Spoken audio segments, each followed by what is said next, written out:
கேழ்வரக குழந்தைகள்ல இருந்து பெண்களா இருக்கட்டும் எல்லாருமே அதை தொடர்ச்சியாக பயன்படுத்திட்டு வரணும். அதை நம்ம ராகி தோசையா கேழ்வரகு தோசையா சாப்பிடலாம். குழந்தைகளுக்கு சின்ன சின்ன மாவு உருண்டையாக கேழ்வரகு ராகி உருண்டைம்பாங்க. அந்த ராகியை கருப்பட்டியோட சேர்ந்து உருட்டி ஒரு சிற்றுண்டி பண்டமாக கேழ்வரகு ராகி உருண்டை கொடுக்கலாம். ராகி புட்டு செய்து சாப்பிடலாம். இன்றைக்கு வணிக நிறுவனங்கள் சில ராகியவே சேமியா மாதிரி எல்லாம் பண்ணி கொடுக்குறாங்க. அது மாதிரி எடுத்துக்கொள்ளலாம்.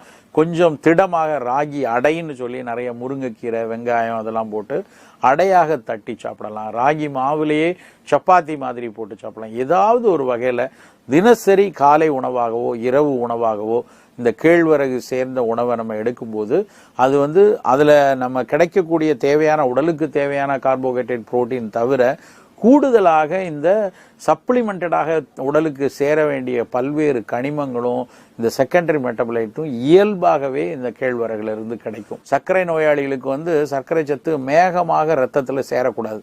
மெதுமெதுவாக கொடுக்கணும். சர்க்கரை சத்தும் வேணும், ஆனால் அது ரத்தத்தில் மெதுமெதுவாக உட்கிரகிக்கப்பட்டால்தான் அவர்களுக்கு அந்த இரத்த குழாய்களில் டேமேஜஸ் ஏற்படாது. ஸ்மால் வெசல் டேமேஜ்னு சொல்லுவாங்க.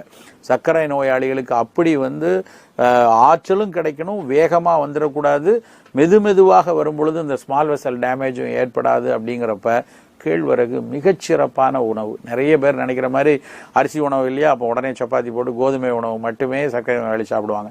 எந்த நேரமும் சப்பாத்தி சாப்பிடுவாங்க. அதுக்கு கேழ்வரகு ஒரு சிறந்த மாற்று. இன்னொரு விஷயம், கேழ்வரகு நிறைய சாப்பிடும்போது மலச்சிக்கல் வராது, மூல நோய்க்கு நல்லது.